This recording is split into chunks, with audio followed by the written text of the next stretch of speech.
Welcome in, everybody, to Fantasy Pros. This is the Fantasy Football Podcast. It is me, Joey P, Joe Pisapia, and today we've got another banger for you, another 3-round mock draft, NFL style here with, of course, my good friend D-Bro, Derek Brown, the King of Bros, one of the many hosts of the Dynasty Podcast, the one, the only Scott Bogman, and he didn't want to be alone. He wanted another Texas fan to join him. So our boy from YouTube, Bengal, is joining us, one of the best YouTube channels out there, period. Love the channel. You don't need me to tell you about him because he is super famous over there. But Bengal, I want to talk to you about the culture shock of being a Jersey boy who moves to Texas. How's that gone for you? You know, I've had a lot of family in Texas, so, not my first time here when I moved here. So I've kind of been more ingrained than the typical Jersey kid, but it's been good. It's hot. I will say that.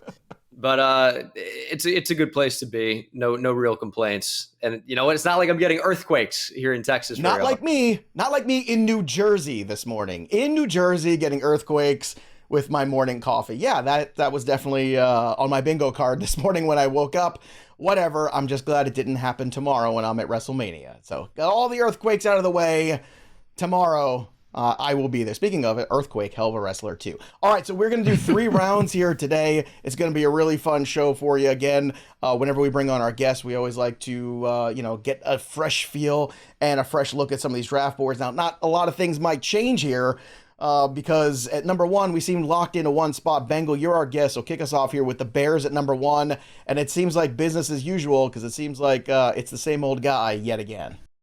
Yeah, I feel like this has kind of been the expectation for about a year. Whoever was going to pick here, whether it was a trade up, whether it was somebody sticking and picking, it was going to be Caleb Williams. I'm a huge Drake May fan. Boggs will get to that at number 3, but Williams is a fantastic player. I feel like the prospect fatigue is set in.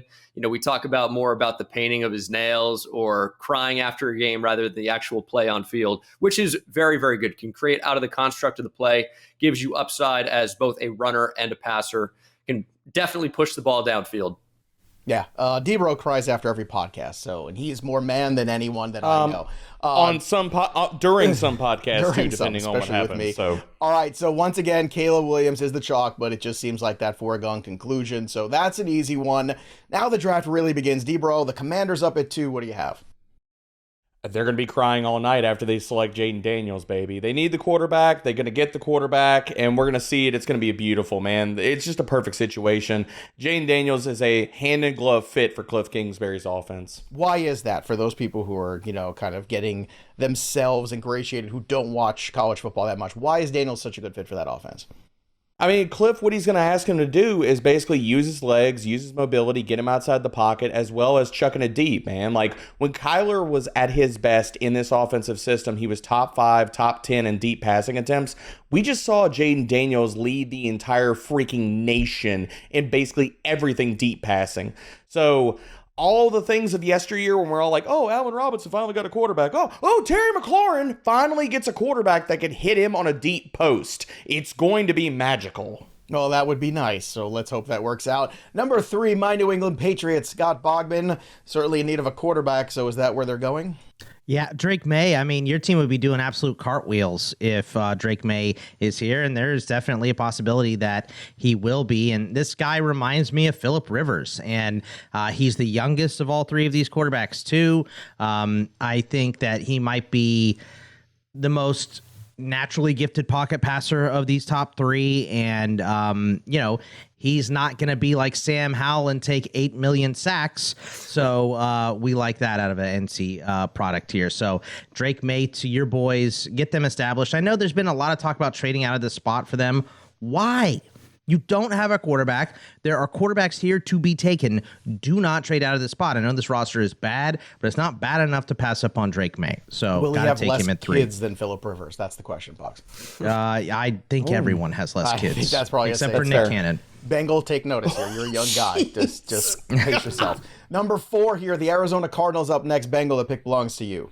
I'm more of one to follow in Antonio Cromartie's shoes. We got Marvin Harrison Jr. Cardinals. Keeping it chalk, he's potentially, the best receiver in this class. He does everything so well. The way I've kind of described him over this entire process has been he makes the difficult things look incredibly easy.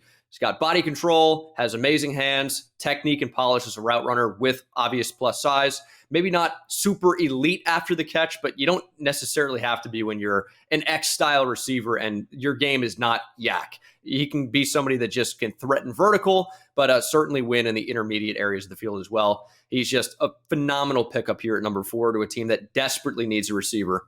All right, back to number 5 here, and this is our trade up here with the Minnesota Vikings, which is the chalk right now that we continue to look at.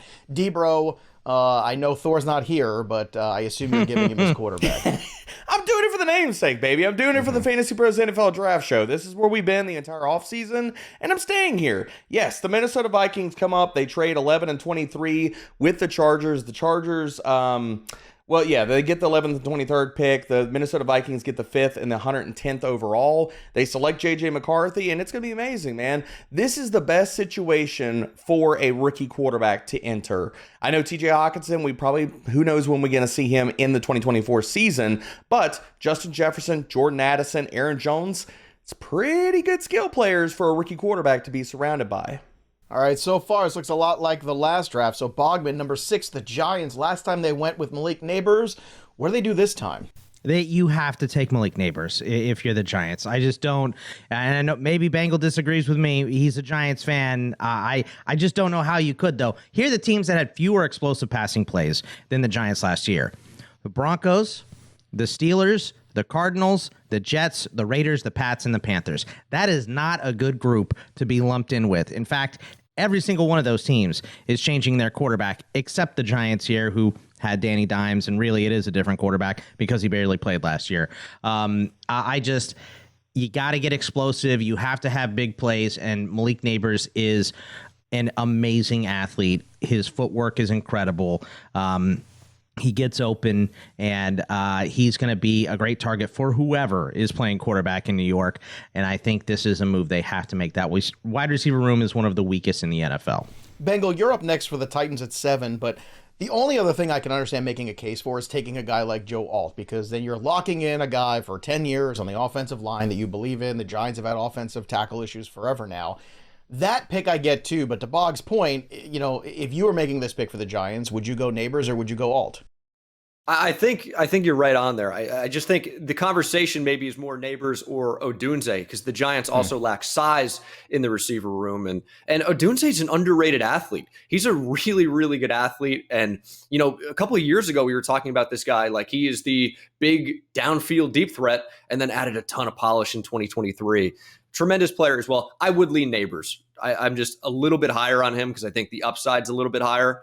But I think Odunze is just going to be such a good pro. But yeah, I just think the Giants have such a desperate need at receiver. With offensive tackle, I think you still try and work Evan Neal for another year. It's a terrible situation, but the injuries have also halted his development, unfortunately. So it's a tough spot, but always tough to move that left tackle to right tackle. And that's what you'd be asking Alt to do with Andrew Thomas in New York. All right, and number 7, again, we have the Titans. So you're going with the offensive tackle here. How about Joe Alt now? Yeah, this makes perfect sense. You lose Andre Dillard, even if you didn't. You needed somebody that can play left tackle.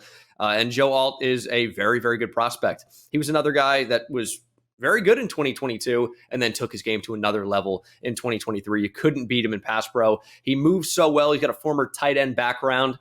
And the Titans, you go out, you bring in Calvin Ridley, maybe wide receiver, less of a pressing need. Joe Alt, plug and play. Next up, the Falcons at 8. Debro, you're on the clock.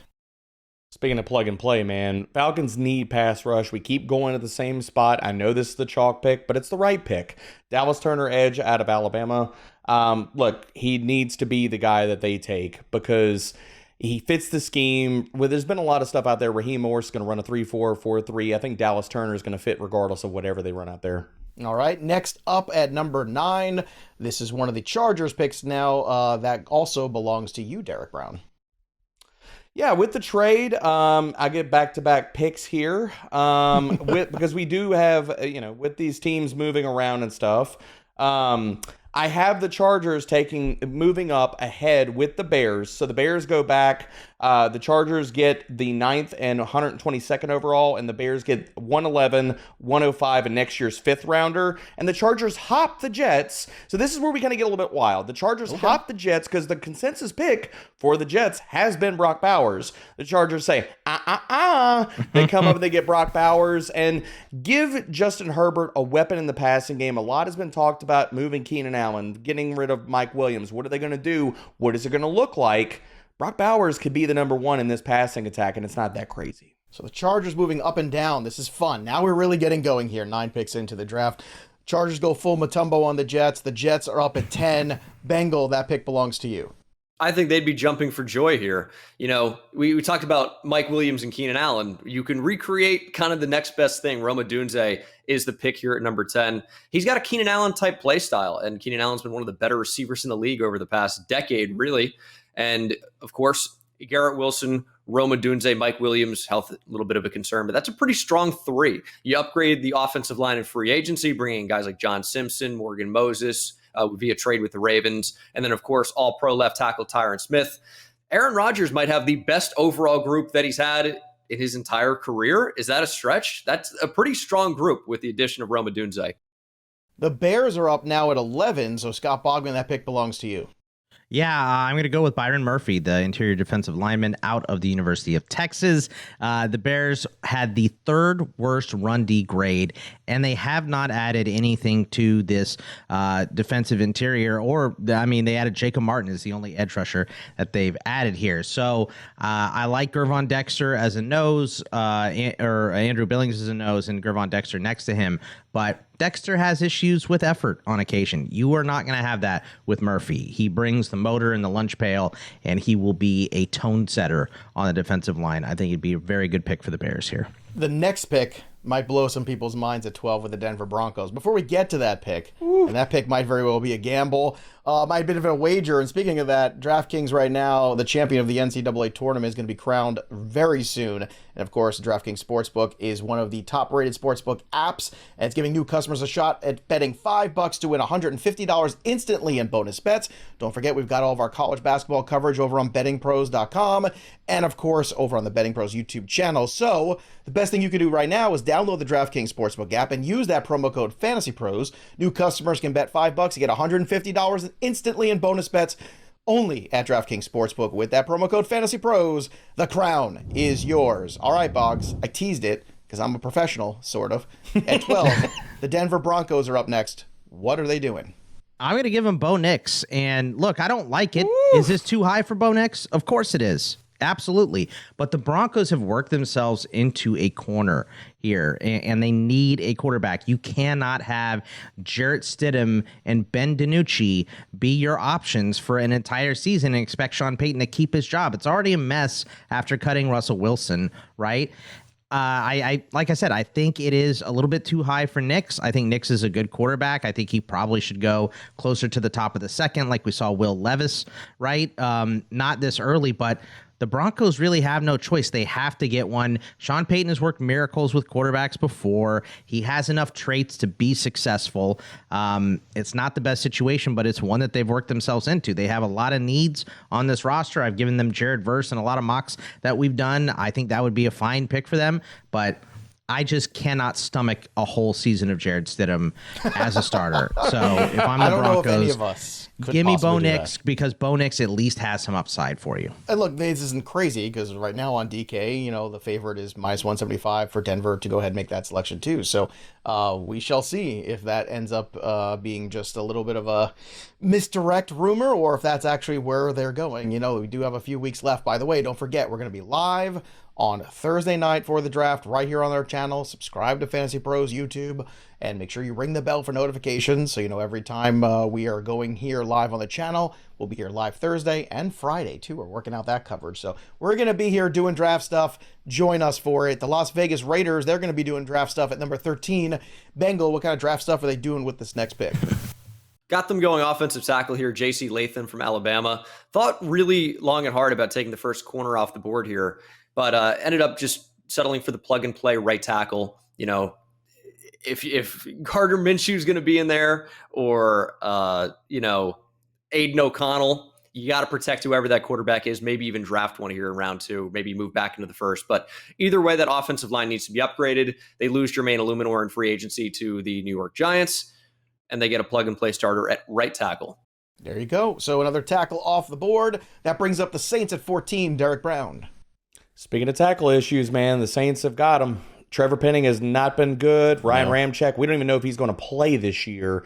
So the Saints, I mean, this is, again, the chalk pick, but it's the right pick. The Saints have big-time tackle needs. Let's give them Olu Fashanu, offensive tackle out of Penn State. At 15, the Indianapolis Colts, Scott Bogman. This is a team I'm very excited about in 2024.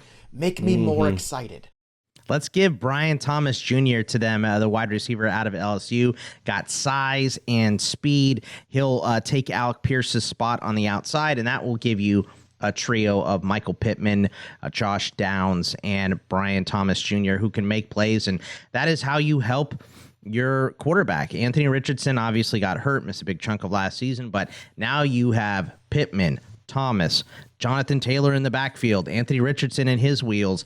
So I think you turn this into a dangerous offense. Yes, corner probably more of a pressing need. They have needs on the O-line, and the whole secondary really is a need. But I think Brian Thomas Jr. makes this team very dangerous offensively, and you got to keep pace with the Texans now with the moves that they're doing if you're the Colts. So let's play point for point. Seahawks at 16 are up next, and that means Bengals on the board. Continuing the offensive line run, I'm going Troy Fautanu from Washington. Played left tackle, but I list him here as offensive line. He'd be kicking in to play guard in this scenario. Huge need for the Seahawks at this point. Also, with the injuries to Abe Lucas, maybe something happens to Charles Cross down the line, can play either tackle spot in a pinch. Just felt like he was the best player available. All right, BPA goes at 16 at 17. That brings up the Jaguars and Derek Brown. We're filling needs for Jacksonville. They were one of the worst pass defenses in the NFL. Let's give them the CB1, the clear CB1 of this class. Quinyon Mitchell, cornerback out of Toledo. The Bogman Bengals go up next at 18. Oh, that made you upset, Mr. Pittsburgh Steeler. All right, go ahead. Pick for the Bengals, Bogman. What do you have here for a team that is looking to get back on track in 2024? And my favorite stat about the Bengals for them, I mean, I hate the stat, but you keep Joe Burrow upright, and you get him to the end of the season. The 2 games that he's made are the Super Bowl and the AFC Championship. Not bad. That is the name of the game. I know Trent Brown was brought in right after Jonah Williams was cast away. He's missed, I think, 27 games over the last 4 seasons. Amarius Mims is a monster. Put him on that line. He helps everything. Keep Joe Burrow upright and on his feet, and this team has success. That should be the name of the game for the Bengals. Okay, up next at 19, the Rams. Bengal, you're up next, so I hope we're not confusing anybody here. The Bengals just picked, but now Bengals picking for the Rams. Oh, no, I've gone cross-eyed. Okay, what do you got, Bengal? Got Johnny Newton from Illinois. He is a penetrating 3-tech. The Rams have made use of some pretty good undersized interior defensive linemen in the past, kind of lazy, but they also just do have a need at that position. I see a nice combo of Johnny Newton and Kobe Turner, who had a fantastic rookie year, but it's just a major need. And again, Johnny Newton might just be the best player available at this spot. Okay. Good luck replacing Aaron Donald, too. No pressure, kid. Yeah, it is impossible. You know what? But you got to replace the position. You're never going to replace the talent. You're never going to replace the leadership. You're never going to play. I mean, he's a superhuman. Those guys don't come around very often, once a generation, if that. So it's going to be tough for him, but the need is glaring. So you talk about needs. That's one the Rams have to address early and often. And if he's the best guy on the board for the job, then you take him. The Steelers at 20, Derek Brown. Best guy on the board is to replace Mason Cole at center. Give him Jackson Powers Johnson, center out of Oregon. Because, look, regardless of whoever's under center this year, whether it's Russell Wilson or Justin Fields, you have to protect against interior pass rush, and Jackson Powers Johnson can do that. Preach. Reach? Why? No, preach. Oh, I thought you said reach. Preach. Yeah. I love this pick. This is exactly what I want for the Steelers. Okay. So good. Bogman's happy. Bogman approved. I'm happy. Yeah, there you right. go. 21, the Dolphins. Bogman, make the Dolphins fans happy at 21.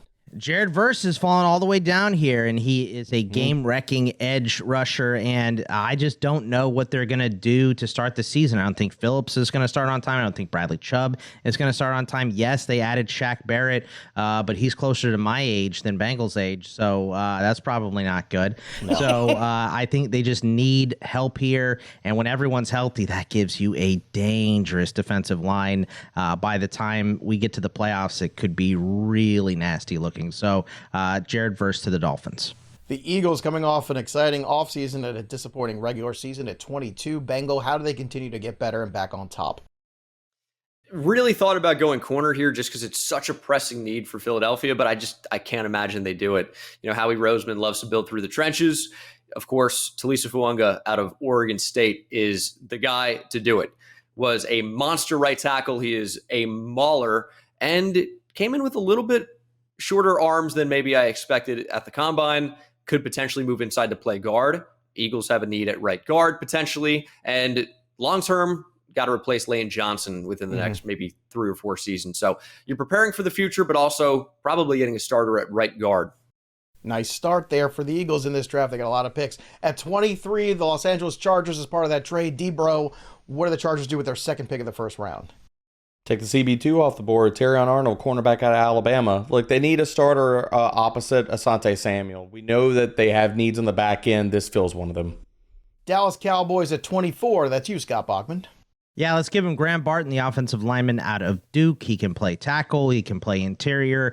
We know that the Cowboys have issues along the offensive line, so whatever spot they want to put him at, he is versatile enough to do it, and it gives him a little flexibility on that O-line. So give me Graham Barton to the Cowboys. That brings up the Packers at 25 and Bengal. You talk about positional flexibility with Graham Barton on the offensive side of the ball. What about Cooper DeJean here for the Packers? I feel like he is the perfect selection for Green Bay if he's available. Is a phenomenal boundary corner. People want to talk about moving him to nickel or safety. He doesn't have to. Some players have to. DeJean is not one of them. Is athletic enough, is big enough to stick on the boundary, but is also such an amazing tackler, so instinctive that you almost want to move him inside to the slot, that overhang role, because he's so effective and control the game from that spot. And potentially move back to safety too. You know, you bring in the Boston College head coach to be your new defensive coordinator. Loves to play press, man. Cooper DeJean can do that as well. Just feel like it's a phenomenal fit for a team that desperately needs help all throughout the secondary. The Tampa Bay Buccaneers found themselves in the playoffs last year, much to a lot of people's surprise, including mine, even with a W in there at 26. D-Bro, how do they stay in the playoffs again this season? Well, I'm going to stop the fall for the Alatu edge out of UCLA. Look, we know that Tampa Bay needs help as far as pressuring the quarterback. They were third in blitz rate last year, but they were only 21st in pressure rate. They have to correct that this year. So I think this definitely is a start on that road to pressuring the quarterback more. 27, Arizona Cardinals, Scott Bogman. Yeah, we got Marvin Harrison Jr. already going to them earlier. Let's work on the defense. The only team worse than the Cardinals in pressure percentage was the Commanders. I agree that when you're picking at 4, BPA, no doubt, Marvin Harrison Jr., but you have to address the issues on this defense. And Chop Robinson is still available, an athletic guy that can at least play on third downs and put pressure on the QB immediately. So I think this would be an excellent selection for the Cardinals. Things are going to get real interesting here because as we get to the end of this draft, we've had some changes in the NFL landscape. Stephon Diggs has moved out of Buffalo, so they pick at 28. And then the Kansas City Chiefs might have some problems with one of their receivers, as we know, too. So some different calculus entering into things. Bengal at 28, let's take care of the Buffalo Bills first.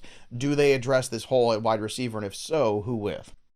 You know, I think they had to, already, even with Stephon Diggs still being on the team. Now that he's traded, it becomes an obvious position of need. I'm going Adonai Mitchell, wide receiver from the University of Texas by way of Georgia. Phenomenal player.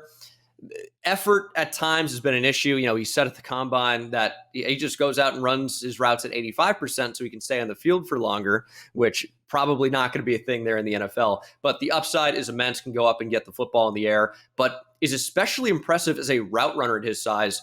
I was playing somewhere around 195, came up the combine, maybe more around 205, ran in the low 4.3s. He's an exceptional athlete who's a very good route runner for his size. Doesn't give you a ton after the catch, or at least hasn't yet, but I really love Mitchell as a player, a ton of upside, and the Bills desperately need a receiver for Josh Allen. Because they desperately have that void now, what does the stat line for Mitchell look like with the Bills, in your opinion? If you had to throw out a projection here of receptions and yardage, what would that look like? You know, it's tough for a rookie to come out and really produce right away, but you put Adonai Mitchell on that team, he's in the wide receiver one conversation. I think you bring in Curtis Samuel right in free agency. He's going to get a good share of targets, but Mitchell, I think, could post something like, maybe 800 yards, 8 touchdowns as an aggressive projection as a rookie. Be a really good rookie season, but as a wide receiver one of that offense, he could certainly do a lot more if everything goes right. Certainly is a good wide receiver class, that's for sure, which should have everybody excited in Dynasty. And remember, everybody, if you're doing your Dynasty drafts, make sure you go to fantasypros.com/simulator, start using the mock draft simulator tool, so you can start running some of the numbers here, get yourself comfortable as the drafts of any kind, Dynasty, startup drafts, rookie drafts, whatever it is, we got you covered. fantasypros.com/simulator. Next up here after the Bills, we have got the Detroit Lions at 29 and Derek Brown. Speaking of getting covered, man, the Detroit Lions have to cover people better in the passing game, man. They struggled last year. With Cam Sutton gone, Detroit needs corner depth, and I know they got Carlton Davis, and I know they signed Amik Robinson. Carlton Davis is an unrestricted free agent after 2024, and there's no telling if he's going to definitively bounce back after a down year. Let's give him Nate Wiggins, cornerback out of Clemson, who's fallen down the board a good bit. They will be extremely happy if he falls to here. Boggs, I feel like we're torturing you in this draft. First we made you pick for the Bengals, now you got to pick for the Ravens at 30. Yeah, but I get to give them a sooner, so I can just hate these guys a little extra here. So let's give them Tyler Guyton. I mean, look, this is what the Ravens do. They sit where they are. They don't typically move, and they take BPA, whether it's a need or not. This is a need for them, but I don't expect Tyler Guyton to start immediately if he is drafted to the Ravens. Ronnie Stanley's still there, even though he's 100. I think that this guy, right now, is a mauler, right? He's not really he's a developmental tackle with all kinds of upside. So develop his feet a little bit more, get him to play a little bit lower, and he can be an absolute monster. And this is what the Ravens do. They take a guy like this, they take Kyle Hamilton and barely play him, and then the next year he's a Pro Bowler. And that's what they do, and I think the trend continues here with Tyler Guyton. At 31, the 49ers, what do they do, Bengal? Another offensive lineman off the board for me. Going Jordan Morgan from Arizona. He's played tackle, probably going to move inside the guard. The Niners have needs all over the offensive line. Trent Williams is such a talented player. I think left tackle 1 in the NFL, but you need a plan for after him as he's getting up there in age, but the rest of the offensive line, still a disaster. So Morgan could fit in probably at left guard. I think about Matthew Bergeron last year, played tackle at Syracuse, moved inside a guard, drafted as a guard for the Falcons. I think Morgan is a very similar player. All right, 32. Let's close out round 1. D-Bro, the Kansas City Chiefs. I know it's the popular pick for them, but considering all the off-the-field stuff going on with certain Kansas City players, let's go wide receiver Xavier Worthy out of Texas. People could say, there's some duplicity here with Marquise Brown already being there, but Xavier Worthy, if you think he's just a carbon copy of Marquise Brown, you are severely underrating his route running. There's the crappy version from Oklahoma named Marquise Brown, and then there's the good version from Texas named Xavier Worthy. And Bogman the Homer says hi again. Here we go. You got I endorse it. Let's take a vote. With the Texas jersey right behind him, too. You picked the wrong room to pick this fight. This is not a good deal for you. All these Longhorn fans. But look, it makes a lot of sense here. The speed is going to kill between those two guys, too. So hopefully Travis Kelce has a healthy season, and they're right back on track. Round 2 right around the corner. Before we get there, look, don't forget, you got to get out and do some stuff this summer, okay? It's spring into summer here. Weather's getting better everywhere except New Jersey, where it just rains all the time and there's earthquakes. But if you want to go out there and have some fun, I don't care if it's a baseball game, football game, I don't care if it's hockey, NBA, the best place to get your tickets is always on the Game Time app. I do it. You should do it too. I'm going to half a dozen concerts already this year. I cannot wait. I got Foo Fighters in July. I've got WrestleMania this weekend. And all these events, guess what? You can get them on the Game Time app. That's how I did. So you should go and do it as well. Take the guesswork out of buying tickets with Game Time. Download the Game Time app, create an account, and use that promo code FantasyPros for $20 off your first purchase. That's the way you do tickets right. Terms apply. Again, create an account and redeem that code FantasyPros. That's Fantasy Pros for $20 off. Download Game Time today. Last minute tickets, lowest prices, guaranteed, and I'll see you at the show. All right, let's get to round two. Pick number 33 overall. The Carolina Panthers kick us off, and Scott Bogman. Yeah, I'm going to give them Lad McConkey, the wide receiver out of Georgia. The offensive line has been addressed. The tackles weren't really terrible last year. I mean, Ekwonu wasn't fantastic, but I think he'll improve this year. Damian Lewis and Robert Hunt were brought in, and on the Dynasty show, we did buy lows and sell highs, and one of my buy lows is Bryce Young, and I think if you add some talent around him, he can still be the guy that he was at Alabama. It was just a huge, embarrassing failure in Carolina last year. They haven't made a lot of good moves, but I think trading for Deontay, improving this O-line, and adding another target for Bryce Young would help him out a lot. I think this would be a good landing spot for McConkey to get immediate targets as well. So I think this fits for everybody. There you go. Hopefully the Panthers get some draft pick right at some point in time. 34, the New England Patriots and Bengals. Yeah, I'm just ripping every offensive lineman off the board. Here's Kingsley Suamataia from BYU. He's played left tackle, he's played right tackle. You could look at the Patriots and really say we could need either of those positions, lose Trent Brown. Suamataia, developmental guy, but a really, really good athlete and big upside. Could potentially play guard as well with his play style. All right, so the Patriots are getting an offensive lineman to protect that quarterback. Good deal there. The Arizona Cardinals at 35, Debro. Well, we're going to continue, or at least continue along the line of remaking this defense. We already took Chop Robinson to Arizona. Let's give him Kool-Aid McKinstry, who tested pretty well. He's a good cover corner. I think he's going to cure a lot of the ails last year for Arizona as far as defending the pass. 48.7% catch rate allowed last season. Next up, after McKinstry goes off the board, 36, the Washington Commanders and Scott Bogman. Yeah, let's give them Troy Franklin Jr., the wide receiver out of Oregon. And this is Cliff Kingsbury's offense, right? I mean, now you have Terry McLaurin. Hopefully Jahan Dotson looks a little better, but I think that's part of the reason why you take Troy Franklin is because he did not look good last season. Curtis Samuel is gone. Franklin can stretch the field. He's going to fit perfectly right into this Kingsbury offense. I think this is a good fit for the Commanders. They still have a lot of needs on defense, but they have a decent amount of picks coming up here. So let's go with the BPA, and I think that is Troy Franklin. This would be so nice, man. Moving Dotson into the slot, I'm here for that. Yeah, I'd like to see it. Look, all of a sudden you give Daniels, that's three legit guys there that could change the dynamic of that offense very quickly. Next up is, who do we have? We have the Chargers coming in next, and that's Bengal at 37 overall. Got the Chargers going Keon Coleman from Florida State by way of Michigan State. I think people are down on Keon Coleman right now, but he is the best jump ball player in the draft. You worry a little bit about the separation, but his play speed really is not all that slow. He's got some wiggle, return punts for Florida State. I don't know how many 6'4", 215-pound receivers are out there returning punts. So he's a phenomenal athlete. You look at what Justin Herbert was able to do with Mike Williams, just throw the ball up. Williams will come down with it. Keon Coleman has that exact same trait. So if you need someone to come down with the football, be a red zone threat, Keon Coleman's the guy. So what do you think of this start here? Bowers and Coleman, Bengal. What do you think about the new look Chargers offense with Harbaugh, the way it pans out in this draft? I mean, you lose, some really talented skill players that have been there for a while, and let's bring in some different ones. And we know what Justin Herbert can do. He's got one of the most electric arms in football. Yes, there are a lot of talks about Harbaugh really beefing up the trenches, and it's a possibility. I just look at the contract situation of a guy like Trey Pipkins, and that tells me you don't necessarily need to take a tackle high in this draft. Wide receiver is a terrible position for them. They have no tight end outside of Donald Parham, right? So if you can upgrade with Brock Bowers and Keon Coleman, you feel pretty good about it. Quentin Johnston can't really catch the football. Not so much of an issue for Keon Coleman. All right, let's move on to the next squad up here. It's the Tennessee Titans at 38, Derek Brown.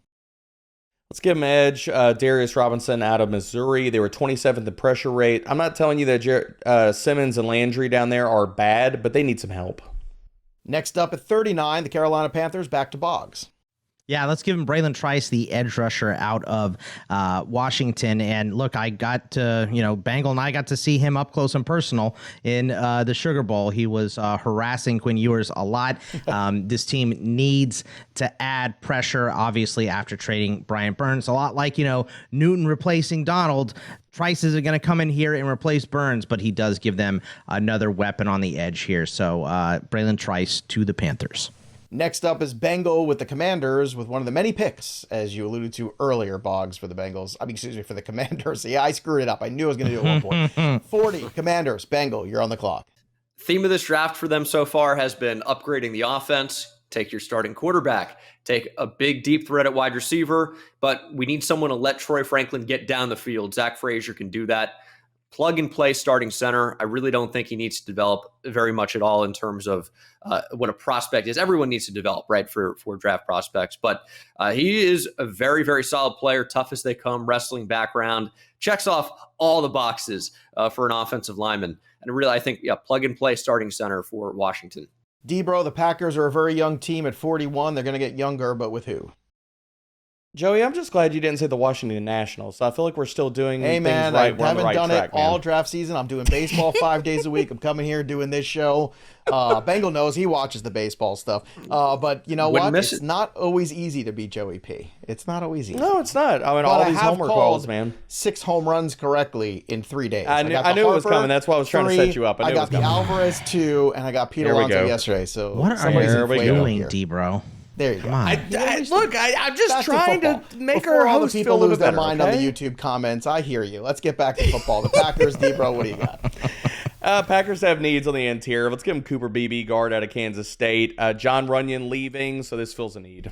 There you go. Bogman's going to fill the need because I'm going to be hung over from WrestleMania on Monday, and he's going to take over the baseball show for me. So at 42, Boggs, what are you doing with the Houston Texans? Let's give them a corner. Let's give them TJ Tampa, the corner out of Iowa State. They need another boundary guy because currently, we love Derek Stingley on one side. He showed great improvement last year. But Jeff Okudah, I know he's a former first-round pick, but he has been kicked around the league a little bit. I think getting a better guy like TJ Tampa in here to start or at least compete with Okudah and start eventually another boundary guy for them to really help there. They got enough help in the slot, so give them TJ Tampa out of Iowa State. We've had a lot of Falcons defensive picks, I feel like, as we've done these mock draft shows. At 43, you've got another direction here for the second-round pick of the Falcons, Bengal. Decided to go Roman Wilson, wide receiver from Michigan.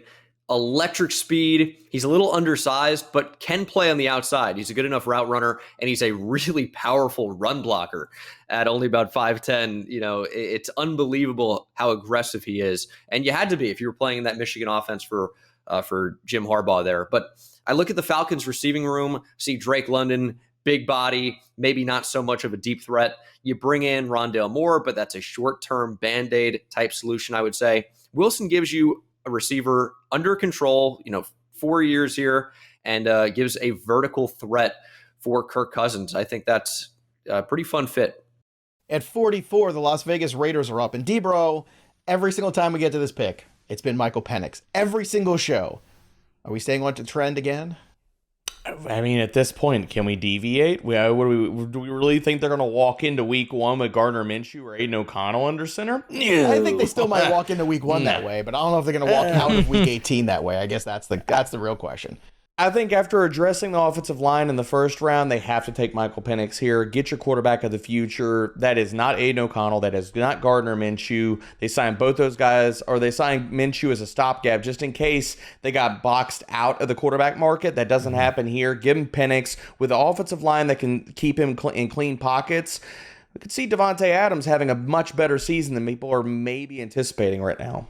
I'm still trying to recover from Bo Nix in the first round, but we'll see.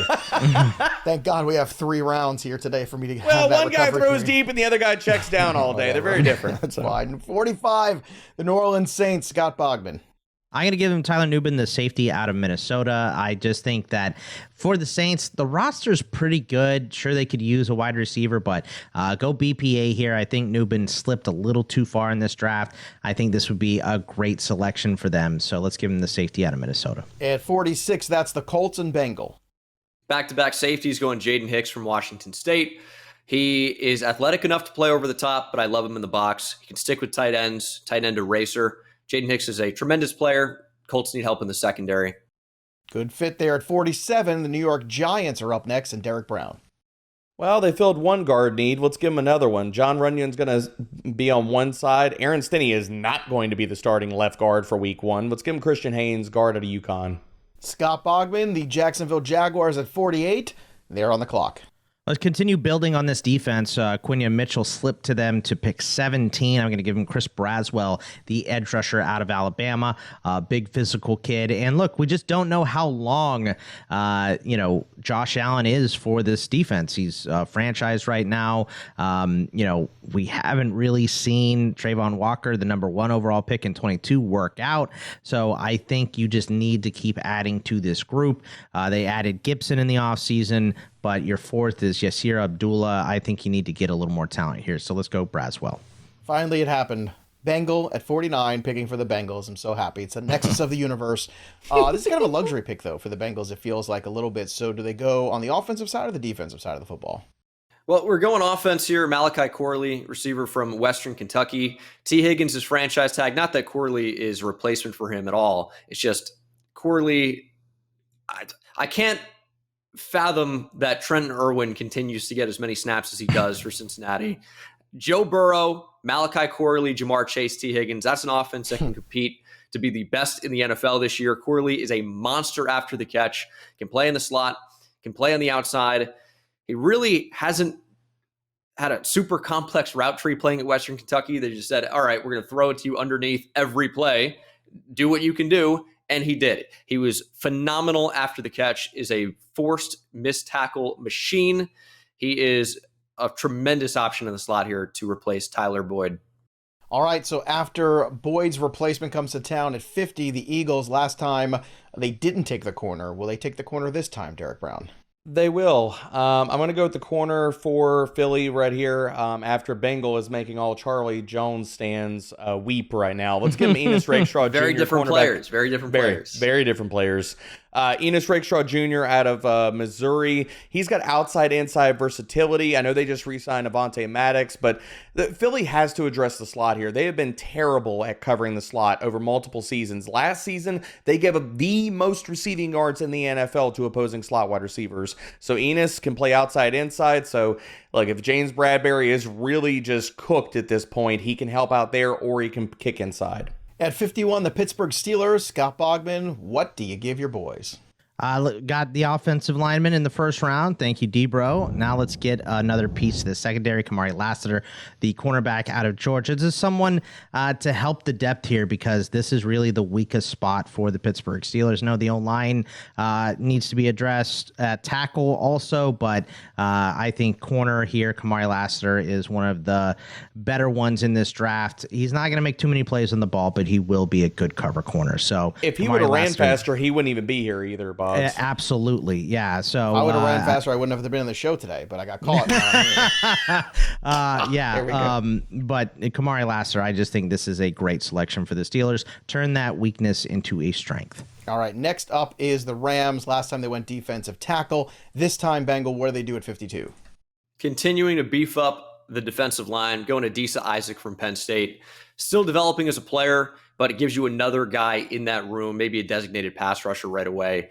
He's a good player. Seemed like the best edge available between him and maybe Marshawn Deland. I went for Isaac from Penn State. Okay, next up, the Eagles again. Derek Brown continuing to beef up the defense. Yes, sir. Edgerrin Cooper, linebacker out of Texas A&M. I know they signed Devin White, but Devin White's kind of a cast-off at this point in his career. Nakobe Dean, we don't even know if he's going to be healthy enough to start week 1. So this is not only depth, but Edgerrin Cooper could be starting for them week 1. Very possible. Cleveland Browns at 54. Scott Bogman, I didn't realize you did the trifecta today. Just picking for the entire AFC Central. This is North, rather, Central, See, yes, I did it. Grandpa. I did it. Yeah. I got the baseball went in my head for a second. Central. Son of a... Well, it used to be the AFC Central a long time ago. I know. I was old enough to remember that. But again, see, I knew at some point I was going to get hung up on baseball. There it is. It happened. You predicted it. So who are the Guardians taking, Bogman? Listen, the Guardians, the Cleveland Spiders are going to select there you go. Junior Colson, Spiders, Colson, the linebacker out of Michigan here. Currently, right now, Jordan Hicks comes in, and Jordan Hicks is a journeyman. Like, he just goes and starts and plays well wherever he is exclusively on one-year deals. JOK is still a very good linebacker, but he's hurt consistently, and Devin Bush blows, and he is a starter on this offense. I have watched him too much. Let's replace him with a good Michigan linebacker, and let's go Junior Colson to the Browns. Poor Devin Bush just catching strays here. Jeez. It's not a stray. He's been bad for a long with time. the Dolphins. Good luck. It's going to be tough, too. I'm going to go Kieran Amagaji, offensive tackle from Yale. I will say I have not watched any Yale film this time around, but I've talked to a lot of guys that love him as a player. He's got tremendous overall size and athleticism, but it sounds like he still needs to work on functional strength and actually playing the position. And I think with the Dolphins, you can afford to get a developmental guy in there. You have Austin Jackson at right tackle, Teron Armstead at left tackle, who is a phenomenal athlete, maybe the best athlete at offensive tackle of all time, around 4'7" at 305 pounds. But Amagaji's got a big-time potential. Doesn't have to play right away. Heard he was very good in the acapella group at Yale, too. Just saying. 56, the Dallas Cowboys, Derek Brown. Oh, man. In Dallas, they need the beef, man. Let's give him T'Vondre Sweat, baby. Defensive tackle out of Texas. Dallas has had problems trying to stop the run. They keep trying to address this. I think they finally get it right here. T'Vondre Sweat he was the highest graded defensive tackle last year in all of college football. Whereas you talk about the match here, Dallas had the 12th lowest stuff rate and gave the 4th highest success rate to gap runs last year. Would he have been a better defensive tackle replacement for the Rams earlier in the first round, or just too early of a grade there for Sweat? I think it's too early of a grade, but making the case here, Joey, that is a fantastic case for the Rams to possibly trade back and say, look, we could get Sweat later. We don't have to go D-tackle in the first round. If Sweat's really high on their board, that's a possibility in this draft. 57, Boggs, who is on the Buccaneers board? Let's give him Xavier Legette, the wide receiver out of South Carolina. And last time I was on the show, I mistakenly said he didn't have a good combine. What I meant was at the Senior Bowl, his measurements were less than we thought. He was what I said was 6'3", I was a right spider. came in at 6'1". Spider. I did make a mistake. Someone pointed it out. Thank you. But let's give them Xavier Legette, a athletic wide receiver. He was a little bit of a late bloomer at South Carolina, but he had an outstanding year, really improved himself at the combine as well. And, Baker Mayfield isn't fantastic. Let's give him another target. Mike Evans, Chris Godwin, Xavier Legette, no excuses to have a backfall from the great season that they had last season. So I think this would be a good selection for the Bucs. All right, Green Bay Packers, Bengal, you're up on the clock. Going Javon Bullard, defensive back out of Georgia. Think he can play the slot, potentially play safety. So, sounds pretty familiar with what we talked about with Cooper DeJean. Need more help in the secondary. We're making it a real focal point. All right, a real focal point there. Now I can get excited because there's a trade. We like the trades here. At 59, Debro, take us through this deal. You thought all the trades were just consolidated to the first round, baby. I'm moving and shaking. I'm trying to get ahead of teams. And we have the Baltimore Ravens coming up and hopping the Houston Texans saying, look, the Texans are like, we got plenty of wide receivers. We don't need a wide receiver. Whereas Baltimore's like, okay, I know the Bills are right there. Yes, they took a wide receiver round 1. Maybe they go wide receiver round 2 again, but Baltimore hops them to get their guy. Let's give him Ricky Pearsall, wide receiver out of Florida. Can play outside, inside. He's a fantastic my ball kind of guy. Love his game, man. So the Ravens get up to 59. The Buffalo Bills are at 60. Boggs, what do they do? Yeah, look, I'm going to go Javon Baker, the wide receiver out of UCF. It's a pair with Adonai Mitchell. And you can't compete with the Chiefs or some of these high-flying offensive teams, the Dolphins and the AFC, if you can't also score. I don't think Curtis Samuel, Khalil Shakir, Justin Shorter are going to cut it. So if this team comes out of the draft with Adonai Mitchell on the outside and Baker as your long guy, a guy that does everything Gabe Davis does, except for he also catches the ball, I think that they would be very, very happy with this result. So I got a hot take. On this one. If they make this pick, Javon Baker will finish the season with more receptions and receiving yards than Adonai Mitchell. Ooh, Oh, why? man, I don't know. It's going to be tough to beat 200 catches, 2,000 yards, and 25 touchdowns. Conservative projections for the Texas guy. That's right. As we know. Again. All right, 61, back to Bengal for the Lions. Yeah, I'm going Chris Jenkins from Michigan here. Worked out pretty well last time. They kept a guy in state with Aiden Hutchinson. Chris Jenkins has a ton of upside. Obviously, the son of former defensive tackle Chris Jenkins. You might remember that name. Very different players, but Jenkins has big-time upside. Super athletic guy, and the Lions need more on the inside. I know you bring in DJ Reader. I'm not done. Get Jenkins as a rotational piece. Texans are up next as part of that trade at 62, D-Bro. Well, they trade back and still get their guy. Let's give them Braden Fiske, defensive tackle out of Florida State. I know that they made additions to the defensive line. They brought in Danico Autry, Daniel Hunter, but they still need another D tackle to play opposite Autry. All right, next up is the 49ers at 63, Scott Bogman. You don't want to try to say this name, Joe? Rook Aurora? I'm good. I already accidentally said AL Central, so I'm going to said sit in my Central, corner now and lick my wounds after that. Interior defensive lineman from Clemson. We've already fixed or helped fix the O-line earlier in this draft by taking Jordan Morgan. Bengal took that move. Let's go with Rook Aurora, the big interior defensive lineman out of Clemson. They lost Eric Armstead. They're trying to replace him with Malik Collins. I don't really like that, so let's at least give a little competition to that spot. 6'4", 295, really good option next to Gravedigger, Javon Hargrave on that defensive line. Closing out the second round, it's Kansas City Chiefs at 64 and Bengal. Going Mike Sainer still from Michigan. Similar to Brian Branch last year, you see these nickels that are so talented, such great players fall down the board. Sainer's still kind of in that similar mold, Mike Hilton type clone, and we've seen how effective he's been in the league. Chiefs lose an undersized DB who plays bigger in L'Jarius Sneed to Tennessee and replace him with Mike Sainer still from Michigan. All right, third round is now upon us, boys and girls. So let's get to 65. The Panthers took a wide receiver at the top of the second. D-Bro, what do they do at the top of the third? Continue to add pass game weapons around Bryce Young. Let's give him Jatavian Sanders, tight end out of Texas. And no, Dave Canellis talks really, really well about Tommy Tremble. He is not going to be the starting tight end for Carolina week 1. Well, that upsets myself and Scott Bogman. We love Tommy Tremble. All right, Boggs, you're up at 66 for the Arizona Cardinals. What do they do here?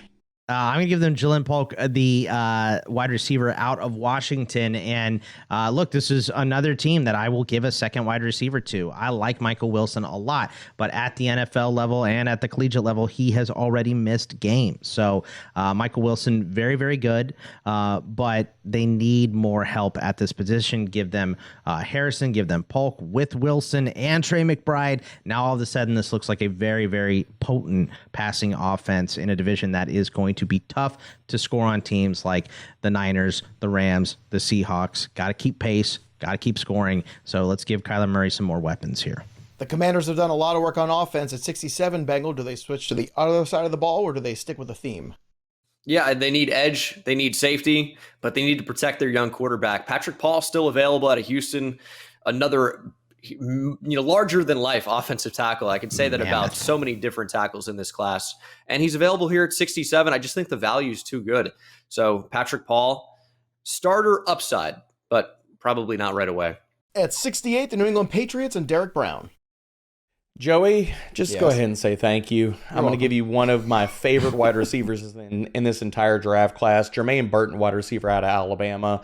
Look, if they're going to go with the guy Drake May in the first round, they give him Sumata Ia to protect him on the O-line. We have to give him pass game weapons. Burton is being slept on in this class, man. I love his game. He was asked to stretch the field at Bama, did that extremely well, but that is sleeping on his game. He is a 3-level threat. Fantastic route runner. He will flourish and be the wide receiver 1. If they select him here, he will be the wide receiver 1 in New England this year. I can only hope this draft goes according to, or should I say the real draft goes according to what you've done for the Patriots here. That would be great.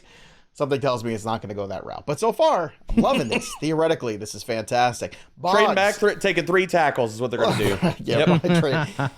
Oh, God, I'm so depressed now you said that. All right, 69, the Chargers and Scott Bogman, you're back up. I'm going to give the Chargers my favorite linebacker in this draft, Peyton Wilson, the linebacker out of NC State. He is an absolute mauler, a bruiser. The dude can run. The issue with him is he has an extensive injury history, and he fits right in for the Chargers. For that, they have an extensive injury history at every single position. But right now on the roster, it's Denzel Perryman, it's Troy Dye, Deion Henley's from a different regime here. Nick Neiman is the starter. I think Peyton Wilson gives them some leadership and a big presence in the middle of that defense. The Giants are up at 70, Bengal. What do you think they do? I'm taking a running back. I think we, forgot that was a position in the NFL for a little while. A running back. I remember those. Yeah. The first one off the board. Happy. Oh my goodness. Is that a Texas player to my favorite NFL team? Yeah, look at that. Sure Who is. would have thought that? Bogman's grinning ear to ear. Going Jonathan Brooks, and he enjoyed a fantastic breakout season in 2023, derailed by injury at the end. But this is a guy who can catch the football, who has tremendous patience and vision. And the one thing I talk about with Jonathan Brooks is I don't know that I've seen a running back consistently force missed tackles at the last level of the defense as much as Jonathan Brooks does. If there's a chance to take it to the house, he is making a safety miss every single time. He's got electric speed. Will that be there after the return from the ACL? We'll have to see. But you lose Saquon Barkley. Devin Singletary is a nice add via free agency. Jonathan Brooks can be that guy that doesn't have to play a ton as a rookie coming back from injury. And then you get, your guy that can catch and run. I don't want to say Saquon Barkley replacement because it's tough to replace that guy, but can do similar things. And here at 70, I love it. Well, I think as a Giants fan, you would take similar things in more games, right? I mean, I think that's what you like, a little bit more durability, too. Now they're going to be worried with the ACL that I'm just taking another injury-prone running back. But it's just one injury for the Chargers, too. Don't worry about it. Look, Bengal, if the knee brace fits. All right, let's get 71 here, the Arizona Cardinals and Derek Brown. That's me. It's not nice. Let's continue the defensive overhaul here. Defensive tackle Michael Hall at Ohio State. Okay, there you go. Another defensive tackle off the board here. Bogman up with the Jets at 72. What do you have? They don't have many needs, the Jets here. This is a pretty complete roster at this point. Let's go with Cam Kitchens, a safety that can make a play on the ball. They lost Whitehead, so Chuck Clark and Tony Adams are currently their starters. Maybe the one weakness on that defense. So we'll go ahead and give them Cam Kitchens, a guy that can go up and make a play for him. They could use an extra Achilles tendon. At 73, the Detroit Lions up at Bengal. Going Devontae Walker, receiver from North Carolina. I feel like people are down on him right now. Dropped the ball a lot at the Senior Bowl, but didn't really drop the ball on tape. And I value that a little bit more than a tough week for him. He's a field stretcher, a transfer from Kent State. Didn't get eligibility at first. It was so strange. Then finally was granted it at UNC and then just proceeded to go off with Drake May. And he's a really good player. I could see him going anywhere from, the top of the second round to about this range. And in a stacked receiver class, he's getting buried right now, but is athletic as any of them and is a really fun fit here in Detroit. They lose Josh Reynolds, enter Tez Walker. All right, the Falcons are up next here. Debro, they already took a wide receiver and an edge. They got their quarterback. What do they do next? They need to give A.J. Terrell a running mate. They keep trying to do that. I think they finally get it right here. Let's give them Chris Abrams-Drain, cornerback out of Missouri. And I've been rolling down the board with all these Mizzou players. Apparently, maybe I need to buy some merch too. But 89.9 coverage grade last year, 47.1 catch rate allowed. I think that he could start week 1. Next up are the Bears at 75 and Scott Bogman. Let's continue building this defensive line. We gave them Byron Murphy a little bit earlier. Let's give him Marshawn Nealon, the edge rusher out of Western Michigan, a bully, a big defensive end that can push and run through a tackle. I think it's what they need. It's going to help that secondary. That is very good as well. They've replaced the linebackers, so I think really the only thing that needs fixing for the Bears defense is this spot, so the defensive line. So we give them Murphy and Nealon. I think they're sitting pretty. All right, up next at 76, the Denver Broncos. That puts Bengal in the hot seat. Broncos need to upgrade their secondary, going Andrew Phillips, corner from Kentucky. Super athlete. I project him to be more of a slot corner, but I think he's got enough size to stick on the outside if a team wants to do that. Broncos get another athletic and versatile defensive back. At 77, the Raiders are on the clock again, and so is Derek Brown. Well, you're going to take Michael Penix in the second round. You sure as heck better have blocking up front. They took J.C. Latham. Let's give him Christian Mahogany, guard out of Boston College. They continue to remake the right side of that offensive line to keep Penix upright. Feels like every pick belongs to the Commanders. They're up again at 78. Scott Bogman. Yeah, I said the only team with a worse pressure rate than the Arizona Cardinals was the Washington Commanders. We've spent every single pick on the offense so far. Daniels, Franklin, Frazier, Patrick Paul. So let's give them Jonah Ellis, who slipped a little bit. I think this would be a great selection for them. Dan Quinn coming in has brought in a lot of guys that helped him in Dallas, but no real difference makers. I think Jonah Ellis could develop into a difference maker. The Falcons, with their last pick, just addressed the secondary. Now Bengal. What do they do at 79? Their defensive line isn't fantastic, and Mason Smith is a lottery ticket of sorts. Based on his play a couple years ago, I thought this was somebody that was going to be in the first-round conversation. Gets hurt, doesn't have quite the dominant 2023, but the upside is there. Falcons could certainly use it. Okay, up next is the Cincinnati Bengals at 80, Derek Brown. Time to make all the Zach Moss believers and Chase Brown stands cry. Let's give him 3-down running back Trey Benson, running back out of Florida State. The guy's got wheels. He could fly. He could play in the passing game. Even if the Bengals wanted to ease him in, yes, they have other running backs on the roster. I do not think that Zach Moss or Chase Brown are going to be the starter for Cincinnati in week 1. All right, so let's say they're patient with the rookie and because they did get Zach Moss, that they're going to give him a little run first. Would you rather take Zach Moss at his ADP or Trey Benson at his in redraft leagues?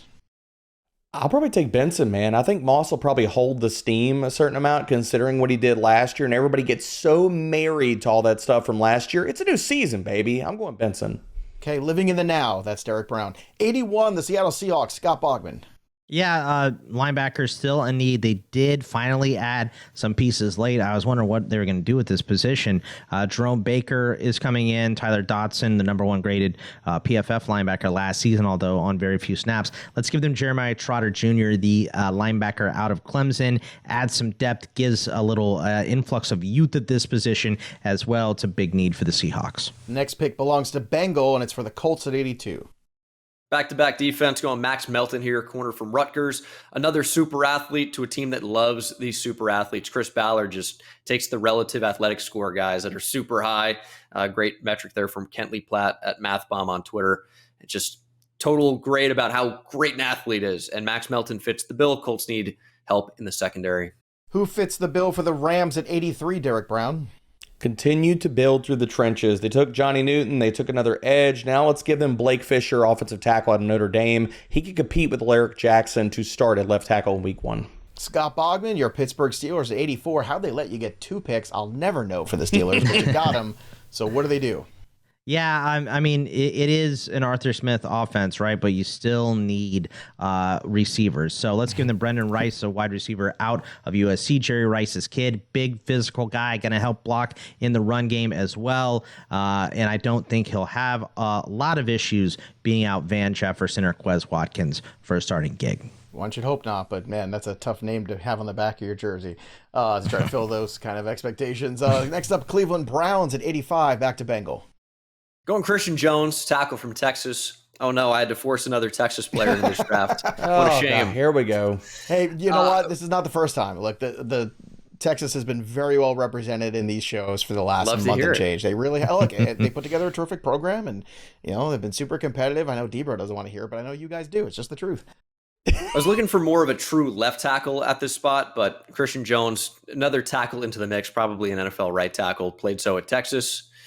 I think the Browns will be taking a tackle somewhere high in this draft, bringing a lot of them in on top 30s. Okay, coming up next is Debro at 86 for the Texans. Let's give him Cole Bishop, safety out of Utah. Jimmy Ward is an unrestricted free agent in 2025 and entering his age 34 season. Was kind of banged up last year. Let's give him some depth. Next up is Scott Bogman and the Dallas Cowboys at 87. Look, how about them Cowboys, Boggs? The best selection in this mock, Jalen Wright, the running back out of Tennessee, at least for fantasy. It's definitely the best. Look, I took him in the second round for the Cowboys the last time we did this exercise. This is what happens, though. People don't understand how a guy this talented can slip. We're looking at what these teams need, what they're going to want on their team on a need-to-need basis, not based on the players on the board. So Jalen Wright slips all the way down to the Cowboys. He would immediately come come in and be the starter, and we've improved the offensive line with Graham Barton.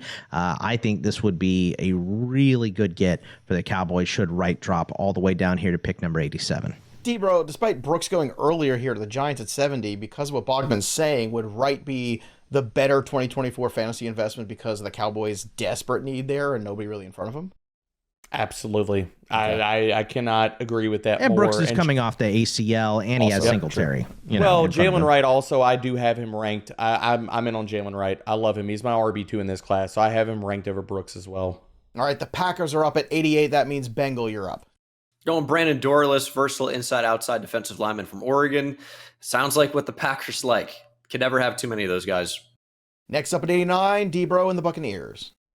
Well, Tampa Bay wants to be covered in case Baker Mayfield turns back into a pumpkin without Dave Canellis there. So let's give him quarterback Spencer Rattler. I think he goes somewhere in the third round of the NFL draft. Question is where. The Buccaneers, are a good landing spot for him. Baker's only got 2 years of guaranteed good money on his contract. So it's not crazy to say that they take a quarterback here. Scott Bogman, you're picking for the Cardinals at 90. Yeah, look, the Cardinals are absolutely loving this draft right now, right? They have stacked these picks. Marvin Harrison, Chop Robinson, Kool-Aid, Jalen Polk, Michael Hall Jr. Let's give him Jarvis Brownlee, another corner out of Louisville. That gives him Kool-Aid and Brownlee and Murphy Bunting and Garrett Williams. I think the secondary is greatly improved if this is the way it breaks for the Cardinals. Okay, we'll see if it does or not. But so far, you're right. Cardinals look pretty good here. 91, that puts the Packers and Bengal back up again. Yeah, I mean, I'm surprised it took them this long to take a linebacker. You know, they love to force those guys up the board. Tommy Eichenberg from Ohio State, tackling machine, can zone drop a little bit. Kind of worried about him in space overall. But tackling machine, it sounds like Blake Martinez. They loved him for a while. So Tommy Eichenberg is the pick here. Next up is D-Bro at 92 for the Buccaneers. Again, Buccaneers are not going to walk into week one with Robert Hainsey as their center. Let's give him Cedric Van Pran, center out of Georgia. All right. Up next again is Bogman at 93 for the Baltimore Ravens. Yeah, we've got Guyton and Pearsall already going here. I think they need a little help on the edge. Austin Booker, a good edge rusher out of Kansas, I think would fit really well here and give them some depth at that position. In the home stretch another here. Texas player. Are we out? Are we out of Texas players? Well, we got a couple picks left. We'll see. We're in the home stretch. At 94, the San Francisco 49ers and Bengal. Going Renardo Green here from Florida State. I love the FSU corners this year. Renardo Green, Jerry and Jones, great players.